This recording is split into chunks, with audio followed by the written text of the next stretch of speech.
Hello my dear friends, आज हम chapter number 4 of Indian evidence act करेंगे। Chapter का नेम क्या है? Oral evidence. सेक्शन 59, 60 इस चैप्टर में इंक्लूड हैं। ठीक है, सेक्शन 59 क्या कहता है? Proof of facts by oral evidence. ठीक है, फैक्ट्स का प्रूफ ओरल एविडेंस के द्वारा। All facts may be proved by oral evidence, यानी ओरल एविडेंस के द्वारा क्या प्रूव किया जा सकेगा? ऑल फैक्ट्स प्रूव किए जा सकेंगे, और मे वर्ड का यूज किया है। Except the contents of document, यानी कंटेंट्स ऑफ डॉक्यूमेंट और इलेक्ट्रॉनिक रिकॉर्ड के बारे में यदि हमें उसको प्रूव करना है तो ओरल एविडेंस नहीं दी जा सकती है। वो इलेक्ट्रॉनिक रिकॉर्ड है तो इलेक्ट्रॉनिक रिकॉर्ड के प्रोसेस से, डॉक्यूमेंट ऑफ कंटेंट है तो डॉक्यूमेंट से ही प्रूव किया जाएगा। फिर उसके बाद हम सेक्शन 60 करते हैं। Oral evidence must be direct. Preliminary में कई बार पूछा गया है, at least 15 time. Oral evidence must be direct in all situation. यदि ओरल एविडेंस दी जाती है तो हमेशा डायरेक्ट होनी चाहिए। फिर उसके बाद हम डायरेक्ट कब कह सकते हैं? इसमें कुछ सिचुएशन दे रखी हैं। ठीक है, जब भी कोई ऐसी चीज़ जिसको देखा जा सकता है और जो पर्सन ये कहता है कि मैंने इसको देखा है, उस पर्सन को एज ए विटनेस बुलाकर यदि एविडेंस करवाया जाता है तो वो ओरल एविडेंस होता है और ये डायरेक्ट होता है। ठीक है, फिर उसके बाद कोई भी ऐसा फैक्ट जिसको सुना जा सकता है, जो पर्सन जिसने सुना है वो उसके बारे में एविडेंस दे सकता है, ओरल एविडेंस होती है ये, और डायरेक्ट होती है। फिर ऐसे कि परसीव्ड किया जा सकता है किसी अदर सेंसेस से या अदर मैनर से। तो कोई पर्सन कहता है कि मैंने इसको परसीव किया है, इस मैनर से किया है, तो वो फिर उसके बाद यदि कोई भी ओपिनियन और ग्राउंड और ऑफ ओपिनियन है तो उसके बारे में जो पर्सन ऐसा ओपिनियन रखता है उस पर्सन की evidence as a direct evidence होती है। ठीक है, और ओरल एविडेंस कहेंगे। फिर इसमें दो प्रोवाइजो हैं, ये यहाँ पर याद रखना। देखो टोटल कितने प्रोवाइजो हैं? 2 प्रोवाइजो हैं।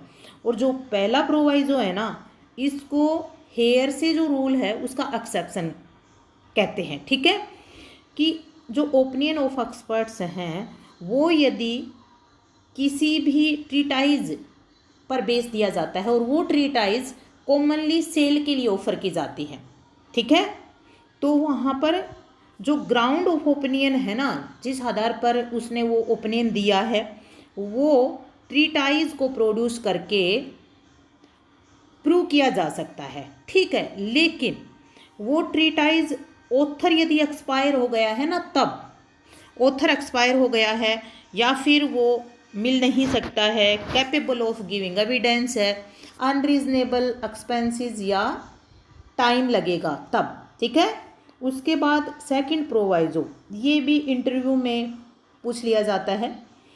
If oral evidence offers existence condition of any material things, इसको मैटेरियल एविडेंस भी कहते हैं, इसको रियल एविडेंस भी कहते हैं। सेकंड प्रोवाइजो में जैसे हमारे पास कोई थिंग्स मिलती है ना, तो उन थिंग्स को उस केस में हम किस एविडेंस के रूप में लेंगे? जैसे किसी ने किसी का मर्डर किया और वो नाइफ से किया, तो उस नाइफ को हम कौन सी एविडेंस का नाम देंगे? वो एक मैटेरियल थिंग है और इसको हम रियल एविडेंस का नाम देते हैं। ठीक है, अच्छा, कोर्ट में थिंग्स फिट क्या कहता है? कोर्ट में things fit require the production of such material thing for its inspection. जो मैटेरियल थिंग है वो किस लिए की जाती है? प्रोड्यूस इंस्पेक्शन के लिए। ठीक है, अच्छा जी, अब यहाँ पर देखो एक प्रिंसिपल जो इम्पोर्टेंट प्रिंसिपल है, हेयर से evidence must not be admitted. ठीक है, जब इंडियन एविडेंस एक्ट पढ़ते हैं तो यहाँ पर 3 बेसिक प्रिंसिपल है। उनमें से एक बेसिक प्रिंसिपल ये है कि हेयर से एविडेंस है वो एडमिट नहीं की जा सकती है, लेकिन कुछ मैटर्स हैं जिनमें हेयर से एविडेंस एडमिट की जा सकती है। वो hearsay evidence non admission का एक्सेप्शन है। तो इसमें एक्सेप्शन जैसे रेस जस्टिस है, एडमिशन एंड कन्फेशन है, and statement relevant section 32 section 33 है। फिर उसमें ये पब्लिक डॉक्यूमेंट और बुक ऑफ अकाउंट यानी 34 35 सेक्शन भी है। और ये जो statement of expert on treatise section 60 proviso first. ठीक है, ये भी है। फिर उसके बाद ये एक common man presumption that thing have been done properly. यहाँ पर अगर आपको याद भी करना पड़े तो ये ओमनिया प्रोजोमेटर राइट इससे एक्टा, इससे रिलेटेड एक लैटिन मैगजिम है। फिर उसके बाद कुछ इंपॉर्टेंट पॉइंट्स हैं, ठीक है। सबसे पहले यही कि ये चैप्टर 4 से रिलेटेड है, ये हमें पता है, ठीक है। और जितने भी फैक्ट हैं वो ओरल एविडेंस द्वारा ही प्रूव किए जाते हैं। मे वर्ड का यूज किया है, ठीक है। कंटेंट ऑफ डॉक्यूमेंट 59 में ओरल एविडेंस से प्रूव नहीं किए जा सकते हैं।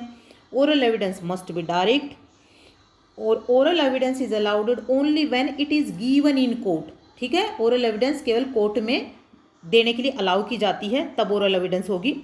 ए witness is unable to speak gives his evidence by writing in open court, evidence so given shall be deemed to oral.